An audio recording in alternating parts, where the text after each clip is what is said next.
Vamos lá, meninas! Hoje eu estou aqui no estúdio, iniciando um projeto que eu já estava com vontade há muito tempo, que é de chamar as sócias do Hub para bater um papinho, para a gente conversar um pouco sobre a história delas, falar um pouquinho de como é que ela ajuda outras empreendedoras e como que ela, enquanto empreendedora, também se sente nesse ambiente, nesse planeta, nessa era em que a gente está.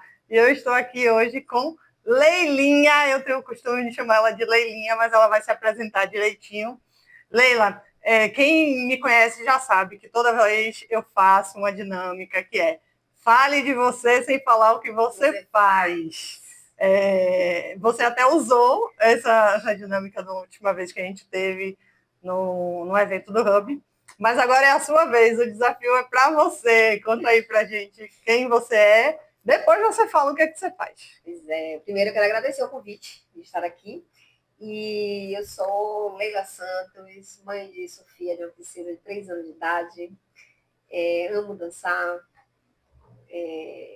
comer bolo, chocolate, conversar, conhecer mais as pessoas também, principalmente de ouvi-las também, né? Eu gosto de ouvir histórias, experiências de vida, tudo isso no meu dia a dia eu gosto O que é que você gosta de dançar? Eu era apaixonada por dança do ventre. Não, na verdade eu gosto muito, já dancei durante um tempo, mas hoje eu parei um pouquinho, mas eu gosto da dança. Olha, logo a dança do ventre, ó, toda sensual. E a gente tem sócia no Hub que era professora, ou ainda é, não sei como é que Wanda tá, professora de dança do ventre. Vamos fazer umas coisas aí com isso. Então. Durante um tempinho aí. Que legal! O que a dança do ventre trouxe para você? Autoestima. Eu imagino. A dança do ventre trabalha muito autoestima, então para mim trouxe essa questão de consciência corporal e autoestima. Principalmente. Legal, outro dia a gente fala sobre isso. Né? Então, agora conta pra gente o que você faz, mas você vai contar pra gente de uma forma diferente. Você vai me dizer como é que foi a sua história, como é que você chegou até hoje, a Leila que está aí ajudando outras mulheres. É uma história assim de idas e vindas, né? Eu comecei primeiro com experiência profissional, que foi na área de recursos humanos, né? Eu comecei em 2005, 2006, mais ou menos. Então, em 2007, quando eu comecei a trabalhar exatamente com recursos humanos, porque antigamente era DP e RH tudo junto. Sim. Então, as pessoas sempre confundiam, DP, né? Departamento Pessoal. Isso, que era a parte mais burocrática. Sim. E tinha o recursos humanos, que era a parte de desenvolvimento humano. Então, quando teve essa separação, a empresa que eu trabalhei, uma empresa de grande porte, eu fui transferida para os recursos humanos. Sim. E foi aí que eu me apaixonei a trabalhar com pessoas, né? Com essa parte de treinamento, de gestão. E ali, em 2007, mais ou menos, eu conheci o coach.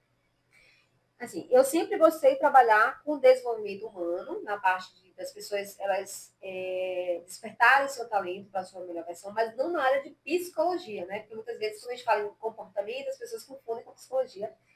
E aí, para mim, trabalhar com psicologia seria trabalhar com a parte patológica, né? Sim. Mas não era o meu interesse, mas sim trabalhar com a parte comportamental voltado para que as pessoas despertassem, né? Suas potencialidades. Então, ali eu conheci o coach, então eu me interessei e na época não era nem tão difundido assim como está hoje. E aí eu fui buscar conhecimento sobre planejamento estratégico, sobre treinamento, sobre coaching, e fiz um curso, tanto que eu só consegui fazer um curso em 2015, né, com todos os investimentos. Então eu fiz o curso de Life Coaching, depois eu fiz de Master Executive Coaching, Master Coaching, até porque eu trabalhava muito com empresa. E aí, quando eu fiz o curso pela escola, eu via que a escola fazia muita parte de foco em resultado, né? Então, ela trabalhava muito com metas e resultados, metas e resultados. E durante meus processos de coaching, no início, eu identificava que eu sentia uma falta, uma necessidade de trabalhar muito a questão do ser. Quem eu sou, o que eu quero, para poder alinhar com a meta e o resultado, porque as pessoas ficavam muito presas ao resultado, mas se perdia durante o processo. Então, aí eu fiz a formação em coaching Ikigai, que era voltado para autoconhecimento, para a sua essência. E hoje eu trabalho a questão da essência, né, de quem eu sou, do que eu quero, do meu propósito, alinhado ao foco, ao processo e ao resultado, né, a meta, né? Então, hoje eu trago essas duas abordagens nos meus atendimentos. Então, você estava falando que você buscou o coaching para entender da parte do ser, na verdade, você buscou o Ikigai para complementar o processo de coaching que você aprendeu a fazer, para poder juntar ser com metas. Eu achei isso super legal, porque a gente tem... Eu também fiz coaching, e eu vi muitos coaches por aí, e muitas pessoas... Hoje a gente nem fala só processo de coaching, né? A gente usa a metodologia do coaching, mas insere outras coisas. Porque autoconhecimento é muito maior do que apenas ferramentas. Mas eu achei interessante porque quando se começou a falar sobre isso, falava-se muito de só se conhecer, se conhecer, se conhecer. Só que o só se conhecer não é suficiente. Não é suficiente. Então, você alinhando só se conhecer com uma visão, com metas, eu achei bem interessante. Fala um pouquinho mais de como é que é esse processo. Vamos lá. Um dos pilares, primeiro, eu tenho uns pilares, né? Primeiro, o autoconhecimento, né? Eu busco entender qual é a demanda, né, da cliente, né? O que é que ela está buscando. Então, a partir daí, a gente identifica, por exemplo, ela tem sabotadores, o que motiva, muitas questões também inconscientes que ela tem. Então, a partir desse processo, do que ela fala, traz para mim, a gente vai construir vou construir uma metodologia personalizada. Por quê? Tanto que eu não uso eu trabalho até muito mais com mentoria, Sim, até do que processo exatamente de coach, né? Porque muitas vezes ela precisa só de uma palavra, às vezes, para poder ela despertar aquele gatilho, né? Então, eu trabalho a base. Primeiro, ela vem com a demanda dela e a partir daí a gente vai começar a trabalhar, né? O tempo do sabotador e o objetivo. sim. Então, ela me diz o que é como ela está e qual é o objetivo dela. E nesse processo a gente vai construir toda a metodologia, né? Então, eu utilizo uma ferramenta, na verdade, como um processo para direcionar. Sim. Porque a gente não pode trabalhar só com as ferramentas. Eu uso a ferramenta para ter um direcionamento, para que eu entenda qual é a situação atual dela e a gente possa construir todo esse processo. Ah, bacana. Então, ele é altamente personalizado. Personalizado. Por isso que hoje eu prefiro o atendimento individual do que exatamente mentoria ou em grupo. Porque cada um tem sua demanda, cada um tem sua peculiaridade. Então, para mim, é muito mais prático trabalhar com atendimento individual. Interessante. E aí, desses atendimentos que você tem feito e das conversas que você tem nos grupos de mulheres, que além do Hub, a gente sabe que você participa de outros, aí é coordenadora, depois você fala um pouquinho mais sobre isso. O que você sente que hoje são os maiores empecilhos, esses sabotadores da mulher empreendedora? Primeiro, um dos sabotadores que mais chegam para mim são as vítimas. Sabotador vítima, que é quando eu sempre responsabilizo o outro, ou responsabilizo o mercado, é sempre levando a responsabilidade para o outro e não trazendo a autorresponsabilidade, né? Então, eu tiro a minha responsabilidade e jogo para o externo, o ambiente externo. Então, esse é o primeiro sabotador que sempre chega para mim. O segundo é do crítico, que é a autocrítica. Então, chegam pessoas exatamente muito críticas com si mesmas. Então, a gente precisa trazer um pouco essa leveza para o nosso processo, para quem você é. E as pessoas são muito autocríticas. Então, os dois principais sabotadores são esses: crítico, vítima e crítico. Você já chegou à conclusão de por que esses dois são os maiores? O vítima é mais pela falta de consciência da sua responsabilidade. Sim. Não só falta de consciência, mas assim, é você não querer encarar que você é responsável pelo local que você está hoje, né? Então, as pessoas, elas não querem... Pelo local, você falou o estado. O estado que está hoje, exatamente. O estado que estou hoje. Então, se eu estou aqui hoje é porque eu busquei, né, estar aqui hoje. Mas as pessoas sempre responsabilizam o outro. Então, eu não tenho essa consciência, ou eu não quero ter essa consciência, né, de que eu sou responsável pelo momento, pelo estado atual que estou hoje. Aí se coloca no papel de vítima. De vítima, exatamente. E aí eu coloco, não, responsabilidade. Aí eu boto, a culpa é do meu marido, a culpa é da família, a culpa é da minha criação, a culpa é do trabalho, o chefe que não me deu oportunidade. Então a gente sempre coloca essa responsabilidade no outro. E na verdade a gente também tem que buscar, né? Nossos objetivos. Não depende só de terceiros, depende da gente. Vamos dizer que tem os fatores externos que interferem, porém a maioria são os nossos, é o fator interno que somos nós. E o crítico? A crítica, quer dizer. Exatamente. Eu vou muito pela perfeição. Nunca tá bom. A pessoa se cobra muito, né? Então, tipo, não está bom o suficiente, eu não sou boa o suficiente, eu não sou capaz o suficiente para fazer determinada atividade, né? Para ter determinado comportamento. Então, chega muito isso também. E muitas vezes você está preparado para aquilo, mas você também não enxerga que você é capaz daquilo, que você está preparado para aquilo. Então, acaba a pessoa se criticando muito por achar que não está, que não é boa o suficiente para exercer aquela função, ou fazer determinada atividade, enfim. Então, chega muito esses dois pontos aí que são... Eu fico me perguntando aqui agora, quando a gente trabalha essas questões de autoconhecimento, a gente começa a identificar o perfil, né? Os perfis comportamentais. Exatamente. E aí veio aqui para mim, assim, como é que é um comunicador sendo crítico? Já caiu para você? Já chegou para você? Exatamente, nunca caiu.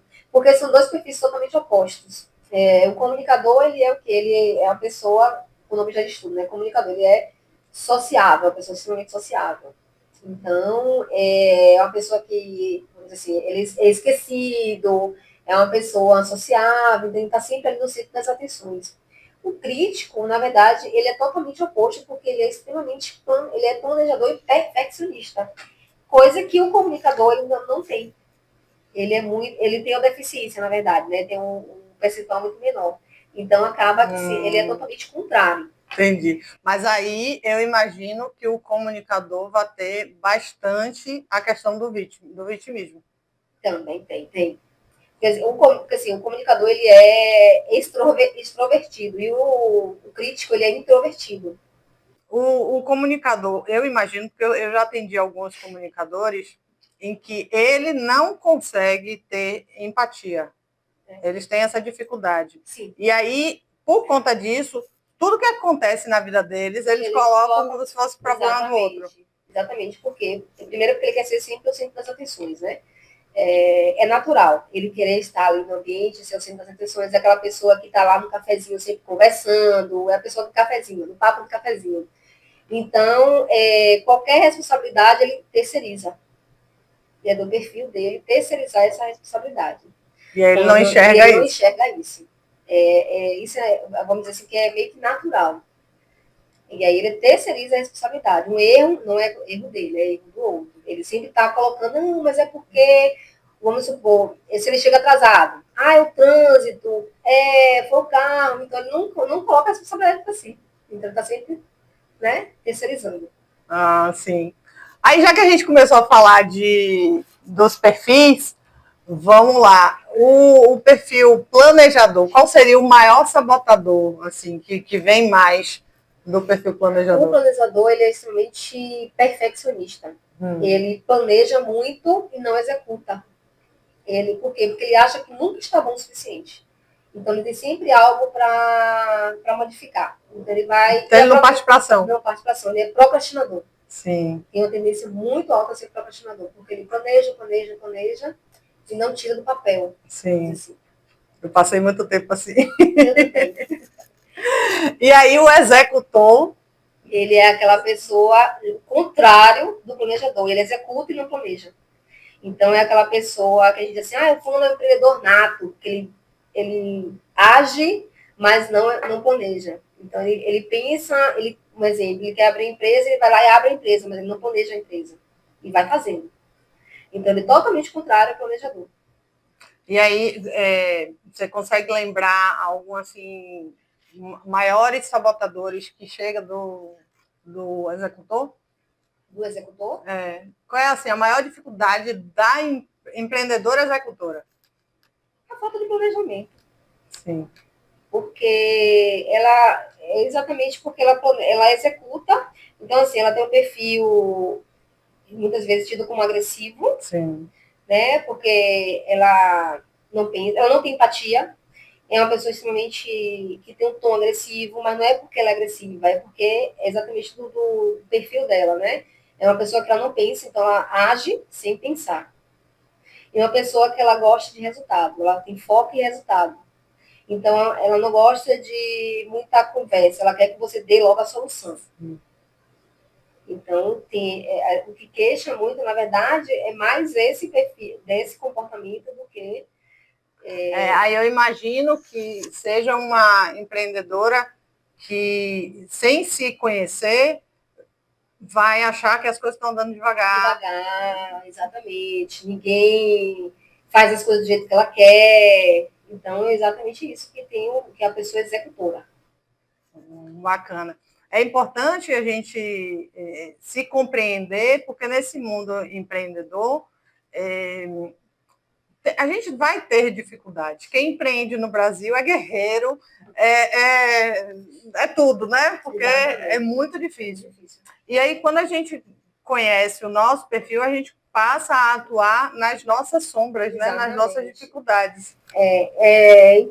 Eu vejo que é muito importante, eu digo que é muito importante a pessoa conhecer o seu perfil, primeiro, para saber como é que você se comporta, onde é que você pode melhorar de acordo com o seu objetivo, e também para conhecer o perfil do outro. Você consegue identificar o perfil do outro também para você lidar. Porque eu sempre digo que nunca é sobre a gente, é sobre o outro, né? Então, quando você conhece o seu perfil, por exemplo, você pode traçar um objetivo, mas aí você vai ver, será que eu preciso realmente melhorar o meu comunicador? Então você vai ver se realmente é necessário você melhorar os outros perfis ou não. Eu gosto de trabalhar muito com os pontos fortes. Se eu tenho um perfil executor, então eu vou trabalhar no ponto forte, e se eu puder os outros três delegar esse perfil para que outras pessoas façam, melhor, porque eu vou fazer o quê? Vou potencializar o que eu tenho de bom. A mesma coisa o planejador. Se eu sou muito planejadora, então, por que não eu ter alguém que possa, um sócio, um parceiro, um assistente, que possa executar para mim? Então, eu gosto de trabalhar com os pontos fortes.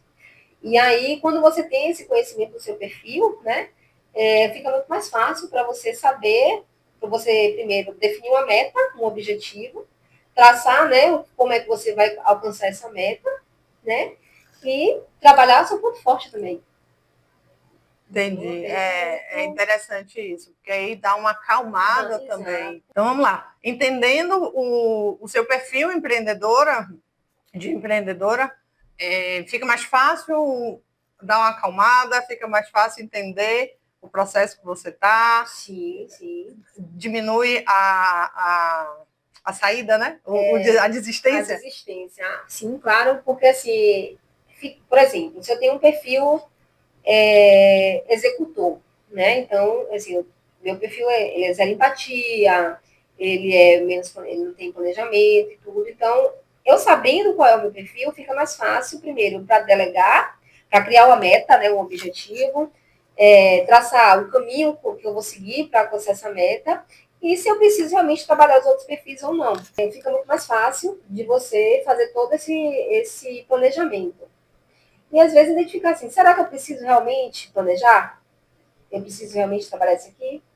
Pode ser que sim ou não. Será que é viável agora? Será que tem que ser eu ou eu posso delegar alguém? Delegar, né? Então a gente tem essa facilidade de você planejar, de você fazer essa análise. Será que eu posso delegar, eu posso contratar alguém que faça para mim? Então, e você trabalhar o seu ponto forte, eu executo, então alguém vai planejar, alguém planeja e executa. Eu acredito que fica muito mais prático, muito mais fácil de trabalhar. O perfil comportamental, ele não é estático. Sim. Ele cada vez que você fizer, vai sempre estar dando uma diferença, né? Por quê? Porque você vai trabalhando os outros comportamentos. Mas se eu puder, né, delegar os outros comportamentos, outras funções, eu acho que fica mais prático para você. Sim, com certeza. A minha experiência foi de entender qual era o meu perfil, entender que dentro do perfil empreendedor, algumas áreas por mais que tentasse aprender e desenvolver, ia ser muito mais difícil, porque não estava dentro do espectro do meu perfil. E aí, por conta disso, eu consegui ter uma tomada de decisão. Sim, sim. Ó, isso aqui eu posso aprender, mas isso aqui eu posso aprender, mas vai demorar mais se eu aprender. Então, é melhor eu ter alguém que faça ou me associar a alguém do que eu ficar ali batendo cabeça e demorando. E aí eu entendi que aceitando isso, não era que eu estava preguiçosa ou que eu não estava querendo, eu estava me sabotando. Sim, sim. Eu entendi que, na verdade, era a dificuldade do meu perfil. Exatamente. Assim, o meu perfil mesmo é planejador, né? Ele é muito autoplanejador e estável, que é das relações. Então, o executor e o comunicador extremamente baixo. Então, hoje eu trabalho, assim, eu comecei a trabalhar bem o comunicador, né? Frequentando local, comecei a participar de grupos de network. Então, eu comecei a melhorar minha rede de relacionamento e executor também eu comecei a melhorar, porque era interesse meu também fazer. Não é que era obrigatório. Agora tem outras coisas, outras questões também que eu disse, não vou trabalhar, porque no momento não estou me pedindo isso. E se eu puder, né, delegar, para mim vai ser melhor. Então, era interesse eu executar, interesse também me comunicar. Então, eu resolvi trabalhar essas comunicações. Né? Aí vem um ponto, meninas, que eu vou pegar aqui, que eu acho que Leilinha pode até nem ter pensado nisso. Aqui no Hub delas, da comunidade, o papel da gente é acolher vocês, mas também provocar. Exatamente. E aí, ela falando desse perfil, o perfil planejador e o perfil analista, né, o estável, é de não partir para ação. Exatamente. Ela precisa do executor. Aí, entrando na comunidade, a gente começou a fazer isso com ela. A gente começou a dar desafios, porque é o que a gente faz para as sócias, né, instigar com desafios para que desenvolva essa falta do perfil executor. Exatamente. Então, também é um papel do Hub a gente fazer isso. O Hub ainda tem me dado me ajudado muito no desenvolvimento desse comportamento, principalmente no comunicador. O executor, o comunicador, para mim, foi o principal, porque eu sentia quando eu precisava muito. Então, hoje, assim, eu tenho uma facilidade de fazer o network, que antes eu achava que era impossível, que eu não sabia fazer network. Sim. E o executor também, com os desafios, a gente acaba se comprometendo a executar, a fazer, né, a colocar em prática. Então, essa comunidade tem me ajudado muito. No comunicador, principalmente, porque eu tinha uma dificuldade de criar relacionamento, de ter relacionamento, de começar até uma conversa com alguém. Hoje eu tenho mais facilidade. A gente não tinha notado isso. Feedback, né? Não tinha notado isso. Que hoje eu já tenho mais facilidade. Que legal. Aí a gente vai ajudar, ajuda em uma coisa, acha que está ajudando em outra e está ajudando em tudo. Eu estou sendo bem sincera aqui, que é exatamente essa facilidade hoje de comunicação me ajudou muito. O Hub, os grupos que eu tenho participado, mas o Hub que eu estou mais assim, ativa, tem me ajudado bastante. Conta um pouquinho mais de um exemplo que você sentiu que melhorou essa comunicação. Primeiro, participar de grupo de WhatsApp, que assim, eu sou uma pessoa que eu acabo não conversando muito. Primeiro por conta do tempo e tudo, mas hoje eu fico me sinto um pouco mais ativa no grupo. Estar participando da comunidade, no portal também, para mim. Estar lá respondendo, incentivando e tudo também é algo que eu também não fazia, hoje faço. Estar aqui também, para mim, era um desafio. Hoje eu estou aqui, a gente está conversando. Então, o café com insights também, né? Por exemplo, às vezes eu ficava meio que me sentindo que não pertencia àquele local. Mas o primeiro que eu fui, eu me senti totalmente acolhida. Me senti extremamente acolhida, digo, não, é aqui que eu quero ficar, o acolhimento, essa conversa sem como é que eu posso falar? Sem julgamento, Sim. Né? De a gente poder falar quem nós somos, expressar o que a gente sente ali sem julgamentos. Então, isso me ajudou muito, me ajudou bastante. Na comunicação. Não tinha programado o feedback, mas já recebi o feedback. E o Hub, justamente, a gente criou tenta, né? Porque a comunidade são vocês que fazem. A gente tenta oferecer um espaço acolhedor justamente sem julgamento para que vocês possam experimentar a jornada empreendedora. Exatamente. Porque às vezes porque assim, a gente acha que a dificuldade é só nossa, né? Sim. Então a gente está empreendendo, a gente tem dificuldade na venda, tem dificuldade no diálogo, no comercial, a gente acha que só a gente está passando por aquilo, mas na verdade todo mundo passa pela mesma situação. E a gente fica com vergonha de falar, de pedir uma opinião, porque acha que a gente vai ser julgado ou criticada por aquilo. Mas, na verdade, todo mundo passa por isso. Está todo mundo com vergonha de falar da mesma dificuldade. Ainda bem que você sente isso. Mas vamos voltar aqui para os seus atendimentos e as mulheres empreendedoras. Pronto, aí a gente identificou os maiores sabotadores, a gente deu um plus aí de indicar os sabotadores por perfil, que é um trabalho que Leilinha também desenvolve, porque é personalizado, você vai identificar o seu perfil e aí sim ela vai fazer uma condução para você melhorar.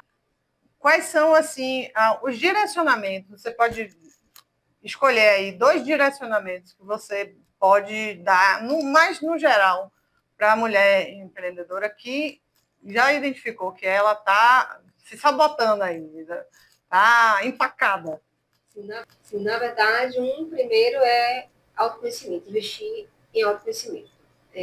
Autoconhecimento, para mim, é um caminho sem volta. Por quê? Porque a gente muda todo dia entre aspas, né? A gente muda, muda nossos gostos, né? Então, a gente tem que estar investindo em autoconhecimento sempre, tá? Porque eu acho que a empresa é a extensão de quem nós somos. Sim. Então, não existe aquele, eu tô mal hoje, a empresa não. É a extensão de quem você é. E aí, você tem que investir, assim, eu digo que sempre em você, em se conhecer. E o segundo é você saber o que você quer. Sim. Né? Quando você se conhece, você sabe o que você quer, e aí fica muito mais fácil de você conseguir traçar o seu objetivo. É como diz aquele ditado que todo mundo já conhece, né? Para quem não sabe onde vai, qualquer caminho serve. Então, quando você sabe o que você é, você sabe o que você quer, então fica muito mais fácil de você traçar o caminho. Então, são dois conselhos, duas sugestões, né? Que eu tenho utilizado muito para mim também. Sim. Porque eu já passei por essa questão de não saber o que queria e não saber quem eu era, né? E é muito difícil. Você não sabe, você acaba tirando para tudo quanto é lado, você acaba indo para todos os direcionamentos e você se sente sempre perdida.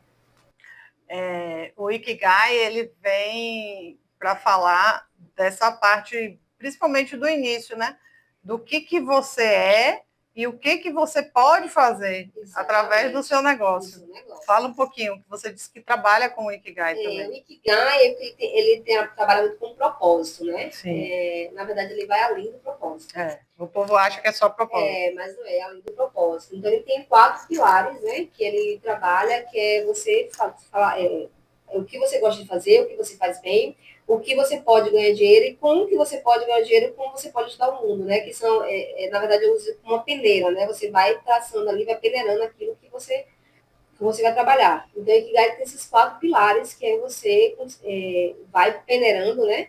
Até você chegar ao seu propósito.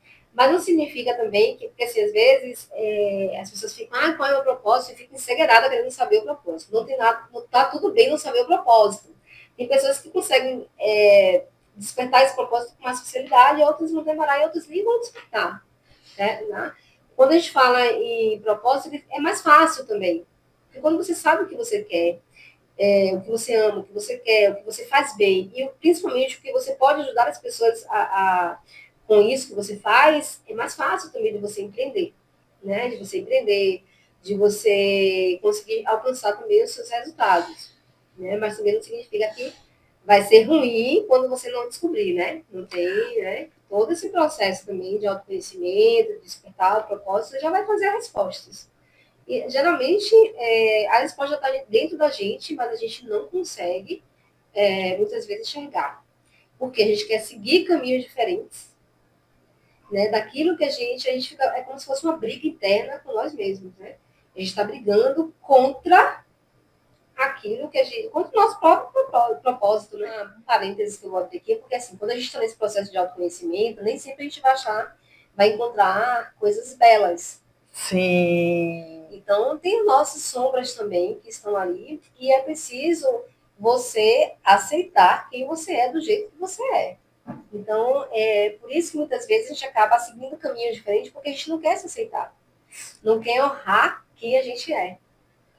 E o processo de autoconhecimento, muitas vezes, ele é doloroso exatamente porque tem essas sombras que a gente não aceita. Ah, eu não sou assim. É assim. Então, vamos trabalhar, vamos melhorar. Mas você é assim, né? As pessoas são o que são. E aí, não querem aceitar quem são. E como são, né? Então, é por isso que eu digo que o autoconhecimento é um caminho sem volta, porque a gente está sempre mudando. E as pessoas, muitas vezes, têm essa dificuldade exatamente porque não querem aceitar quem são. E como são. Crescer dói. A gente falou junto. Crescer dói. Eu tenho um texto que eu falo sobre isso. Não tem pra onde correr. Exatamente. Aprender a andar dói. Você cai, pô. Né? Mas nenhum bebê, nenhuma criança deixa de tentar por causa disso. É exatamente o que eu disse. É difícil. Empreender é difícil. Crescer é difícil. É tudo difícil. Mas a gente tem que escolher o nosso difícil. Você tem que escolher o difícil e você vai encarar. Né?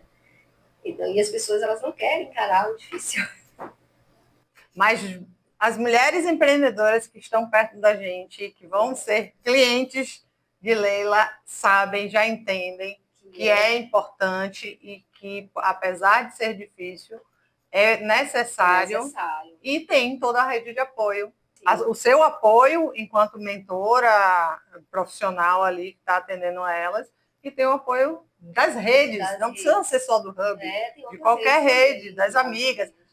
A família a gente deixa um pouquinho mais distante. A rede de network, de apoio que a gente tem. Porque, como Leila falou, tem pessoas que estão passando pelo mesmo que você. Exatamente. Tem muitas pessoas que estão passando. Agora, se você não se abrir, não se colocar disponível, a oportunidade vai passar na sua frente e você não vai enxergar. E aí, minha gente, chegamos ao fim desse papo aqui com a Leila. Leilinha, muito obrigada. Eu agradeço. Adorei. Você ter topado participar desse primeiro papo, não tem nem nome ainda, vou botar em votação. Fale suas palavras finais, Leilinha, uma frase ou um pensamento que você sempre carrega com você e você gostaria de compartilhar. Ai, Jesus. Uma frase. Ou qualquer outra coisa que você queira falar. Eu adoro botar todo mundo no desafio. Mas, na verdade, a gente gosta muito de falar sobre autoconhecimento para você volta. Você é o principal recurso da sua empresa, então cuide de você. Muito bom, muito bom. Eu tinha pensado justamente isso. Eu gosto quando você fala sobre vocês, empreendedoras, são o maior recurso da sua empresa. Porque pode tudo estar funcionando bem, você pode ter até funcionários, colaboradores e equipe de venda, mas o coração da empresa é você. Exatamente. Se você não estiver bem, você não gere a empresa direito. E, para quem acredita em energias, como eu, que é mais holística, se você não está bem, a sua frequência não traz oportunidades e deixa tudo pior. Exatamente isso. Até para tomar decisões também, né? A gente acaba tomando decisões certas, corretas, né? Coerentes com aquilo que a gente está bem. Exatamente. Leilinha, a gente te encontra aonde? Fora do Hub delas, a gente no Instagram, @EuSouLeilaSantos. Então lá eu compartilho dicas sobre autoconhecimento, eventos e só lá no Instagram. E ela contou pra gente que ela melhorou essa comunicação, então pode chamar no direct que ela vai conversar com você agora. Sim, com certeza, eu respondo todo mundo. Um beijo, tchau, até a próxima. Depois eu vejo como é que ficou.